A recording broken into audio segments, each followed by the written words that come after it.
Sejam muito bem-vindos ao canal Os Sussurros de Azkaban. Aqui você encontra toda a bibliografia em audiobook de Harry Potter. Não se esqueça de deixar o seu like e se inscrever no canal. É muito importante para continuar esse trabalho aqui. E fiquem agora com Harry Potter, narrado por Ícaro Silva. Capítulo 4. De volta à toca.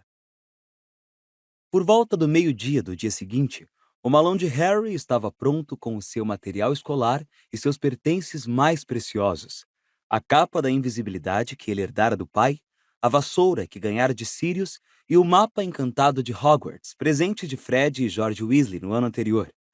Ele retirara toda a comida do esconderijo sob a tábua solta, verificara 2 vezes cada cantinho de seu quarto para ver se esquecera livros de feitiços ou penas, baixara da parede o calendário em que fizera a contagem regressiva para o dia 1º de setembro, riscando cada dia que passava até a volta a Hogwarts. A atmosfera no número 4 da Rua dos Alfeneiros estava extremamente tensa. A chegada iminente à casa de um grupo variado de bruxos estava deixando os Dursley nervosos e irritadiços. Tio Walter parecera decididamente assustado quando Harry informou-o de que os Weasley chegariam às 5 horas do dia seguinte. Espero que você tenha avisado para se vestirem direito a essas pessoas. Rosnou o tio na mesma hora.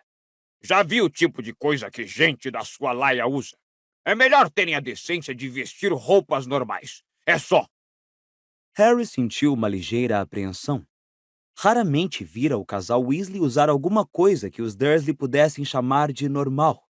Os filhos até usavam roupas de trouxas durante as férias, mas o senhor e a senhora Weasley, em geral, usavam vestes longas e surradas em vários graus.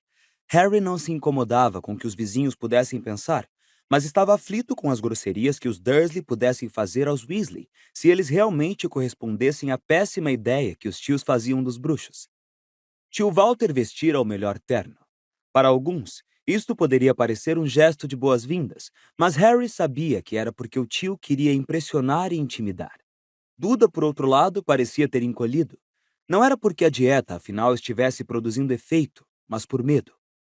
O garoto saíra do último encontro com um bruxo adulto, levando um rabo de porco enroscado que saía pelo fundilho das calças, e tia Petúnia e tio Walter precisaram pagar um hospital particular em Londres para remover o tal rabo. Portanto, não surpreendia que Duda não parasse de passar a mão nervosamente pelo bumbum e andasse de lado quando ia de um cômodo a outro para não oferecer o mesmo alvo ao inimigo. O almoço foi uma refeição quase silenciosa. Duda sequer protestou contra a comida, queijo branco e aipo ralado. Tia Petúnia não comeu nadinha. Manteve os braços cruzados, os lábios contraídos e parecia estar mastigando a língua, como se refreasse o discurso violento e injurioso que queria fazer para Harry. Eles virão de carro, naturalmente. Vociferou tio Walter por cima da mesa. Fez Harry. Ele não pensara nisso. Como é que os Weasley viriam apanhá-lo? Não tinham mais carro. O velho Ford Anglia, que outrora possuíam, atualmente andava rodando pela floresta proibida de Hogwarts. Mas no ano anterior, o Sr. Weasley tomara emprestado o carro do Ministério da Magia. Será que faria o mesmo hoje? Acho que sim, respondeu Harry. Tio Walter bufou para dentro dos bigodes. Normalmente ele teria perguntado qual era a marca do carro do Sr. Weasley. Tinha uma tendência a julgar outros homens pelo tamanho e o luxo de seus carros. Mas o garoto duvidava de que o tio tivesse simpatizado com o Sr. Weasley, mesmo que o bruxo dirigisse uma Ferrari. Harry passou a maior parte da tarde em seu quarto. Não suportava ver tia Petúnia espiar entre as cortinas a todo instante, como se tivesse havido um alerta de que existia um rinoceronte à solta. Finalmente, às 5:45, Harry voltou ao térreo e entrou na sala de estar. Tia Petúnia ajeitava compulsivamente as almofadas. Tio Walter fingia ler o jornal, mas seus olhinhos miúdos não se mexiam, e Harry teve certeza de que, na realidade, ele mantinha os ouvidos muito atentos para a chegada de um carro. Duda se enterrou numa poltrona, sentado em cima das mãos muito gordas, e segurava com firmeza o bumbum. Harry não suportou a tensão. Saiu da sala e foi se sentar na escada do hall, os olhos no relógio de pulso e o coração batendo muito forte de tanta excitação e nervosismo. As 5 horas vieram e se foram. Tio Walter, suando ligeiramente o terno, abriu a porta da frente espiou para um lado e outro da rua e recolheu depressa a cabeça. Eles estão atrasados. Rosnou para Harry. Eu sei, disse Harry. Talvez... o trânsito esteja ruim ou outro problema qualquer. 5:10, depois 5:15, Harry estava começando a ficar ansioso também. Às 5:30, ele ouviu os tios conversarem em murmúrios tensos na sala de estar. Não tem a menor consideração. Poderíamos ter outro compromisso. Talvez eles pensem que serão convidados para jantar se chegarem tarde. Certamente que não serão. Respondeu tio Walter, e Harry o ouviu se levantar e começar a andar pela sala. Vão pegar o garoto e ir embora. Não vão se demorar. Isto é, se é que vão aparecer. Provavelmente se enganaram no dia. Eu diria que gente da laia deles não liga muito para a pontualidade. Ou isso ou estão dirigindo uma lata velha que parou de... Harry deu um pulo. Do outro lado da porta da sala, ele ouviu os 3 Dursley correrem precipitadamente, cheios de pânico. No momento seguinte, Duda entrou voando pelo hall, aterrorizado. — Que aconteceu? Perguntou Harry. Que foi que houve? Mas Duda parecia incapaz de responder. As mãos ainda agarradas às nádegas, saiu desengonçado e o mais depressa que pôde em direção à cozinha. Harry correu para a sala de estar. Ouviam-se fortes batidas e arranhões por trás das tábuas que vedavam a lareira dos Dursley, diante da qual estava ligada uma imitação de fogo a carvão. — Que é isso? Exclamou tia Petúnia, que recuara de costas para a parede, arregalando os olhos para a lareira, aterrorizada. — Que é isso, Walter? Mas eles não precisaram gastar nem um segundo pensando. Ouviram-se vozes no interior da lareira fechada. Ai, Fred, não! Volte. Houve um engano. Diga ao Jorge para não... Ai! Jorge, não há espaço. Volte depressa e diga ao Rony. Talvez Harry possa ouvir a gente, papai. Talvez possa abrir para a gente passar. Ouviram-se murros contra as tábuas. Harry!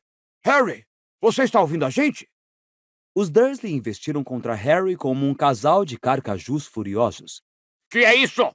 Vociferou tio Walter. Que é que está acontecendo? Eles tentaram chegar aqui usando pó de flu, disse Harry, reprimindo uma vontade louca de rir. Eles podem viajar entre lareiras, só que vocês taparam a entrada. Esperem um pouco. Harry se aproximou da lareira e chamou. Sr. Weasley, o senhor está me ouvindo? As pancadas pararam. Alguém do outro lado fez psiu. Sr. Weasley, é o Harry.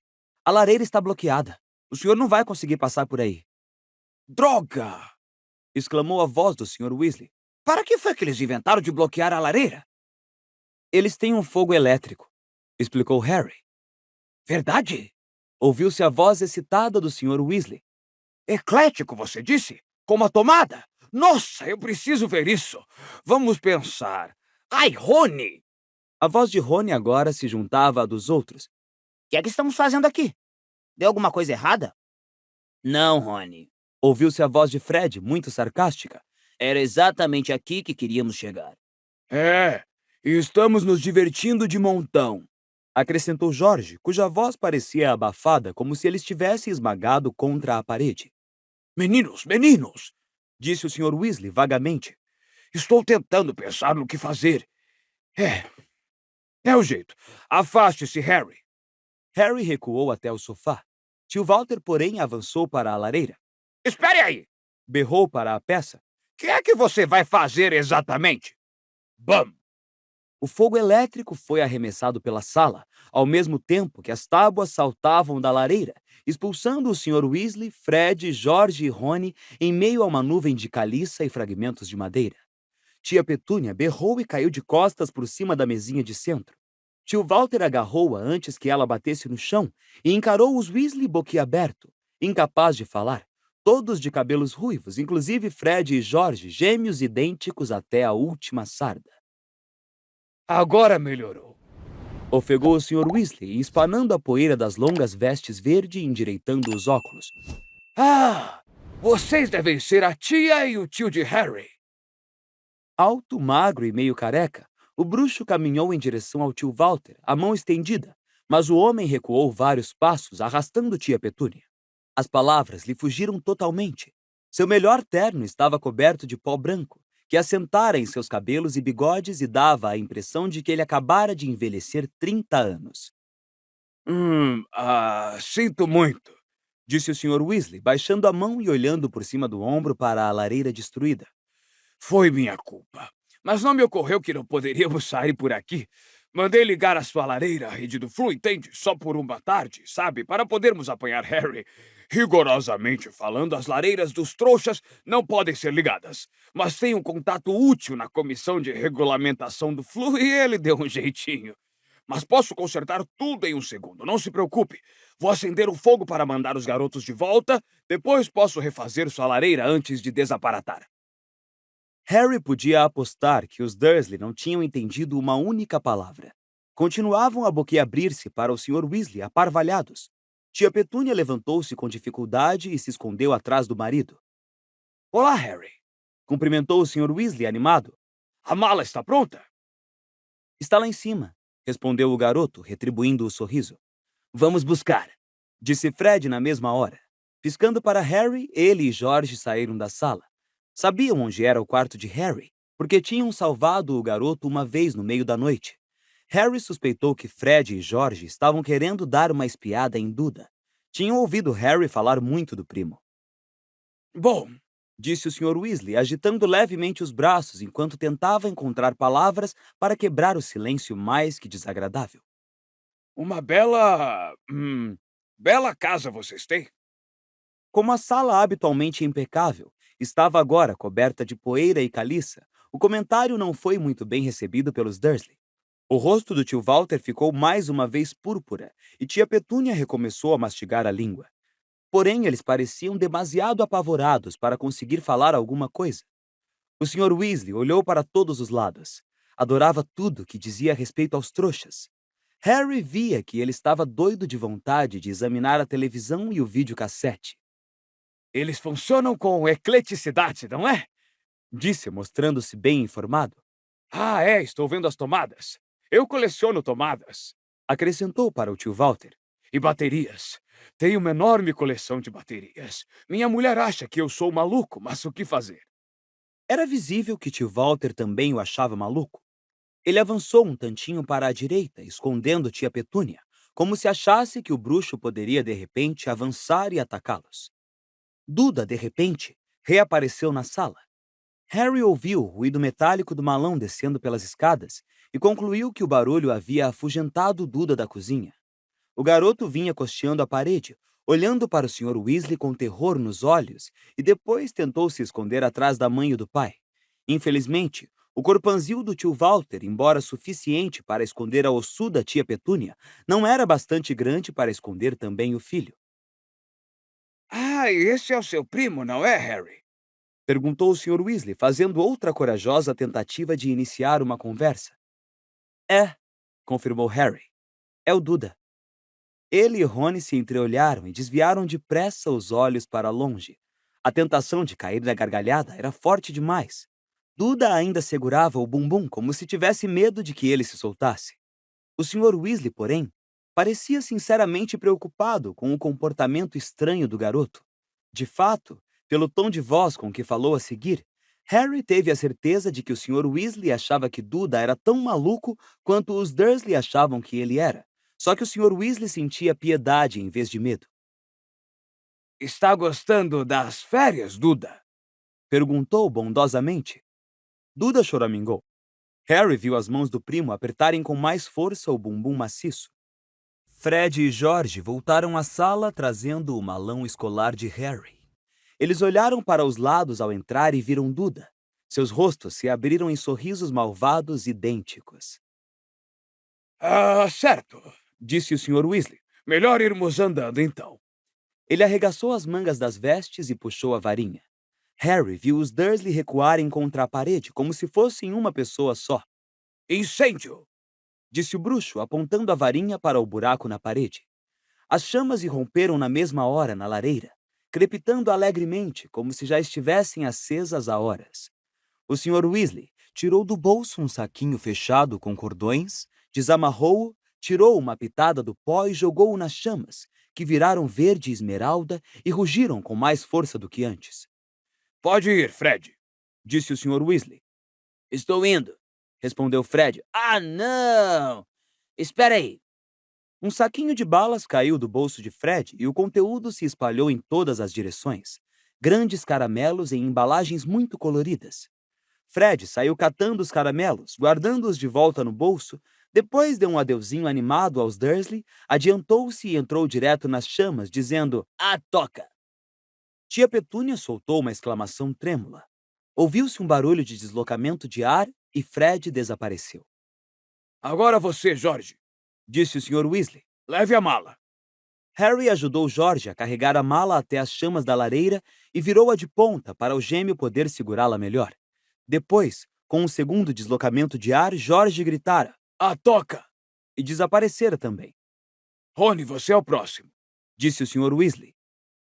Até outro dia. Disse Rony animado para os Dursley. Deu um grande sorriso para Harry, entrou no fogo e gritou A toca! e desapareceu. Agora só faltavam Harry e o Sr. Weasley. Bom, tchau então, disse Harry aos Dursley. Os tios não disseram uma palavra. Harry adiantou-se para o fogo, mas na hora em que pisou na lareira, o Sr. Weasley esticou a mão e segurou. Encarou os Dursley surpreso. Harry disse tchau para vocês. Falou ele. Vocês não ouviram? Não faz mal, murmurou Harry para o Sr. Weasley.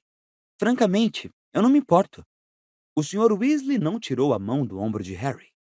Vocês não vão ver seu sobrinho até o próximo verão? Disse ele a tio Walter, ligeiramente indignado. Com certeza vocês vão se despedir. O rosto de tio Walter se contraiu furiosamente. A ideia de aprender a ter consideração com um homem que acabara de explodir metade da sua sala de estar parecia lhe causar intenso sofrimento. Mas o Sr. Weasley ainda empunhava a varinha, e o olhar do tio Walter correu até ela antes de dizer, muito ressentido: Então, tchau. Até outro dia, disse Harry, enfiando um pé nas chamas que, aos seus sentidos, pareceram um hálito morno. Naquele momento, porém, um horrível ruído de alguém se engasgando ocorreu às costas dele e tia Petúnia começou a gritar. Harry se virou. Duda não estava mais escondido atrás dos pais. Estava ajoelhado ao lado da mesinha de centro e tossia e cuspia uma coisa de uns 30 centímetros, roxa e viscosa, que saía de sua boca. Passado um segundo de aturdimento, Harry se deu conta de que aquela coisa de 30 centímetros era a língua de Duda e que havia um papel de caramelo vivamente colorido caído no chão ao lado dele. Tia Petúnia atirou-se ao chão ao lado do filho, agarrou a ponta da língua inchada e tentou arrancá-la da boca do garoto. Como era de se esperar, Duda berrou e cuspiu pior do que antes, tentando resistir à mãe.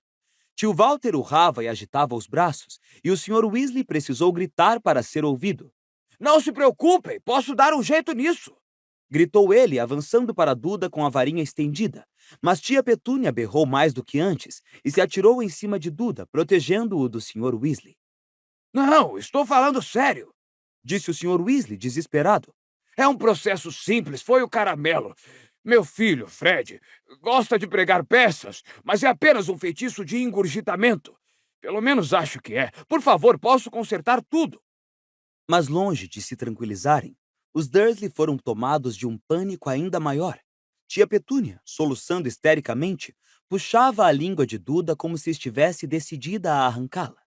O garoto parecia estar sufocando sob a pressão da língua e da mãe somadas, e tio Walter, que se descontrolara completamente, agarrou uma estatueta de porcelana de cima do buffet e atirou-a contra o Sr. Weasley, que se abaixou, deixando o enfeite se espatifar na lareira escancarada. Ora, francamente, Exclamou o Sr. Weasley, zangado, brandindo a varinha. estou tentando ajudar. Urrando feito um hipopótamo ferido, tio Walter agarrou outro enfeite. Harry, vá logo. Gritou o Sr. Weasley, a varinha apontada para tio Walter. Eu resolvo isso. Harry não queria perder o espetáculo, mas o segundo enfeite atirado pelo tio errou por pouco a sua orelha esquerda, e pensando bem, ele achou preferível deixar o Sr. Weasley resolver a situação. Entrou nas chamas, espiando por cima do ombro, e disse: "A toca!" Seu último vislumbre da sala de estar foi o Sr. Weasley arrancando com a varinha um terceiro enfeite da mão do tio, Tia Petúnia gritando agachada por cima de Duda e a língua do primo pendurada para fora como uma grande e viscosa jiboia. Mas no momento seguinte, Harry começou a rodopiar em grande velocidade e a sala de estar dos Dursley desapareceu de vista numa erupção de chamas verde esmeralda.